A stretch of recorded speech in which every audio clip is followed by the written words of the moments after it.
If you're watching this video, chances are you are interested in long-extinct animals, whether casually or obsessively. And if you are, you may have a childhood memory of watching movies or documentary shows about dinosaurs and other prehistoric animals. And if that is also the case, there is a fairly good chance that one of your favorite shows may have been The Walking with Dinosaurs. Hello, I am True E and welcome to my new YouTube channel. For my opening series, I want to talk about the very unique and specialized media genre, the paleontological documentary that combines artistic recreation of fossil animals with simulated nature documentary storytelling. And although they are commonly called as a paleo documentary, many people will say they aren't documentary in strict definitions, as they are more like historical reenactment shows about the time period long before mankind. Many paleontologists also argued they should be separated from the traditional paleo documentaries that focuses on fossil dig sites and interviews with the researchers. Incorporating those opinions, I'd like to suggest a new name for these kinds of shows. As they took obvious inspiration from nature documentary, I propose the term Paleo Nature Documentary, and I'll be using that term throughout the series. Of course, Paleo Nature Documentary is not the first media to recreate prehistoric animals on screen. For more than a century, dinosaurs were important subjects in many prominent movies, best exemplified by movies such as The Lost World and Jurassic Park that revolutionized movie craftsmanship. However, even those movies couldn't devote the whole screen time to just show dinosaurs as animals living through their daily lives. However, Paleo Nature Documentary can. The goal of Paleo Nature Documentary is fully applying nature documentary realism onto long-extinct animals we will never see otherwise, by reconstructing how they looked, by creating the storyline based on how they would have behaved, and by using current paleontological knowledge on both process, it aims to create a unique immersive experience that is neither pure fiction nor pure documentary. And the show that established this idea is the pioneer and the eternal classic of this genre. Of course, I am talking about The Walking with Dinosaurs. Even if you're not a dinosaur fan, you might have heard of this series, because it was famous even amongst wider TV audiences when it first aired in 1999. But for the paleo community, Walking with Dinosaurs hold irreplaceable meaning and importance. Produced by Tim Haynes and BBC Science Department, Walking with Dinosaurs is a 6-episode chronology that shows the history of dinosaurs and other Mesozoic reptiles from the late Triassic to the end Cretaceous. And although scientific information and graphics are now heavily outdated after 26 years, many people will say it still has a timeless magic. So where does the magic come from? There are lots of candidates. Beautiful cinematography with Shakespearean narration by Kenneth Branagh and spectacular music by Benjamin Biolay. However, many would agree that the greatest magic amongst them is a series narrative structure that combines all of these elements into one storytelling journey. And this intuitive yet effective storytelling structure can be divided into 3 layers. The first layer is the character narrative. Each episode follows 1 or 2 protagonist animals, showing their individual struggle and survival.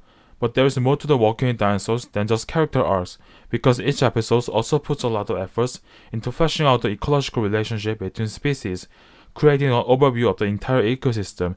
This is the second layer, the ecological narrative. And this narrative intent is evident in almost every element of the show. Camera works, rather than focusing on individual animals, often use wider angles to capture animals with the surrounding environments. If the cinematography of Walking with Dinosaurs can be compared to the paleo art, I will compare it to the great artworks by Douglas Henderson. Music also plays the roles, and if you listen through the soundtracks from the show, you'll soon realize that many of the most beautiful music were actually for the nature shots. This conveys the notion that the ancient world is just as impressive as the resident inside. Narration also contributes by characterizing each animal's roles in the ecosystem. However, the narration of Walking series has an important purpose beyond the ecological narrative. Although 6 episodes of Walking with Dinosaurs are in chronological order, that alone isn't enough to cover 150 million years. But thanks to the narration that constantly gives evolutionary context for animals, viewers feel like they're learning the full evolutionary history of multiple lineages, and this finally completes the last layer, the evolutionary narrative. To summarize, Walking with Dinosaurs gained legendary status in the genre by having a well-crafted structure of where every element of the storytelling is synchronized under the 3 layers of narratives. Indeed, many would argue that this compound narrative of Walking with Dinosaurs is still an undisputed golden standard for the paleo documentary. Walking with Dinosaurs marks the start of early 2000s television golden age of paleo media contents.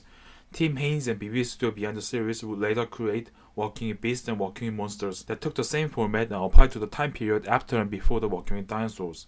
They also made a quick spin-off of the series called Chased by Dinosaurs, featuring a time-traveling zoologist Nigel Marven. Meanwhile, in the United States, Discovery Channel also started to make their own documentaries. such as when dinosaurs roamed America. This golden age extended even outside documentary shows, as creators behind the Walking Dead series would later produce TV shows like The Prehistoric Park and The Primeval. Many would say this was the best time to grow up as a dinosaur kid.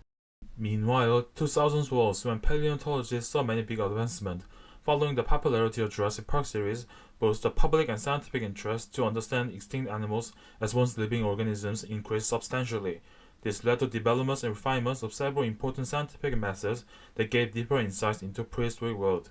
And naturally, paleo enthusiasts and paleontologists expected this new information to be fed back to new documentaries and TV shows, creating even better gateways for the public to learn about the developing field of paleobiology. However, this didn't really happen, because toward the late 2000s, the short television heyday of a big-budget paleo media started to close. Although there were new paleo nature documentaries made for television, inside noise of a crack have started to form in terms of quality and creativity. While it's difficult to know what exactly happened behind studio doors, it became apparent that the new documentary shows were seriously lagging behind science. Rather than incorporating new paleontological knowledge and pushing towards new creative ground, outdated designs and ideas were not being corrected. On the contrary, many of them have solidified into predictable tropes that soon became very apparent in the small pool of paleo nature documentary. And this quickly destroys scientific integrity that a good paleo nature documentary should depend on. These issues were quickly noted by paleontologists and paleo artists, and many of them tried to solve this issue themselves by becoming consultants or artists for the projects that promised they would not make the same mistake. However, the curse of paleo media is that they need a higher budget than most television shows, but usually reach a smaller target audience than the blockbuster movies. As a result, many ambitious projects have ended up becoming derailed from the original scope and purpose. And finally, after many years of disappointments, paleo nature document has entered a terrible slump in the early 2010s. Considering how both paleontology and paleo art grew explosively during this time, the lack of good television shows to reflect those achievements felt more empty to the community, and this emptiness only fueled more nostalgia for the Walking Dead dinosaurs and other great shows of the 2000s. 2010s passed like that, and 2020s have arrived. Now the big budget paleo nature documentary really looked like a thing of the past, but then in 2022, Prehistoric Planet came out of nowhere. Only clue of the show before was a short news article in 2019 mentioning Apple has decided to fund dinosaur documentary collaboration between BBC Natural History Unit and renowned Hollywood director Jon Favreau. But under the dismissive atmosphere of the time, many thought this would be another project that would go nowhere. However, behind the third embargo, many people with different talent were gathering, and the paleo nature documentary production of a monumental scale was fully underway.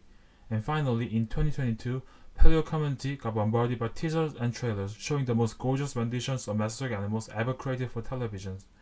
After a decade of near hiatus, a new series with incredible production value was arriving just within 2 months. And soon, paleo community started to ask that question: is this our generation's Walking with Dinosaurs? This was the question that shaped many people's expectations for the Prehistoric Planet. When the first season of Prehistoric Planet landed in May, it exceeded expectations in so many ways. Guided by producer Mike Gunton and BBC Natural History Unit behind Planet Earth, natural filmmaking was on a similar level as many BBC documentaries. And made by incredible artists from NPC Studios and Jellyfish Pictures, Prehistoric Planet's visuals were stunning, to the point of receiving prizes that it was better than many Hollywood productions. And of course, behind every animal and behavior shown, there was a team of paleontologists and paleo artists, led by Dr. Darren Naish. Thanks to them, our true modern view of dinosaurs and other late Cretaceous animals were finally brought to television audiences, the very one thing so many of us have wanted to happen in the previous decade.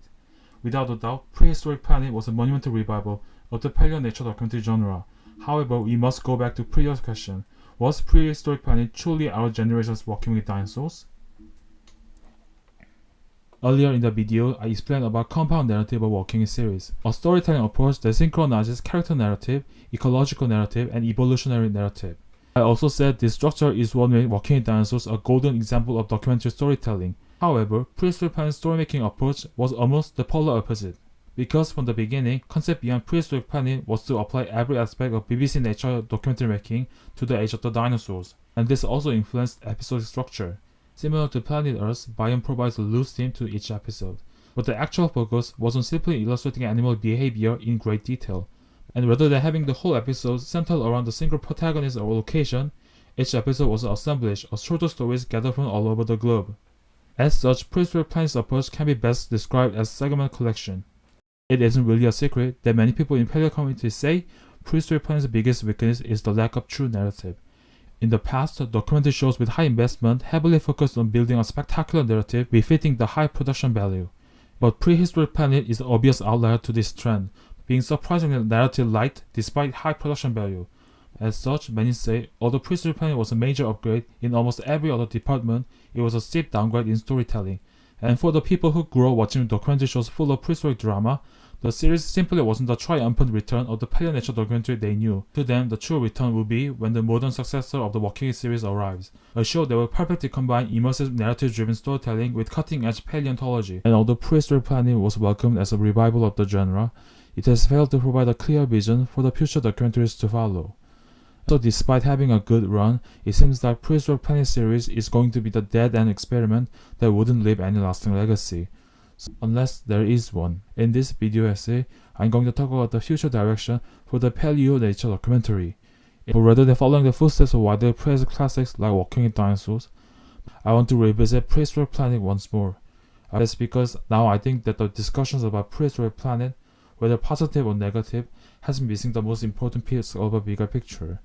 And the complete picture makes us realize that the biggest strength of the show actually comes from its supposedly biggest weakness. Because ironically, by not following the most obvious storytelling formula, Prehistoric Planet has demonstrated what the Paleo nature documentaries are capable of outside narrative's rules and limitations. And this realization challenges the Paleo community's basic assumption that was never questioned for 26 years.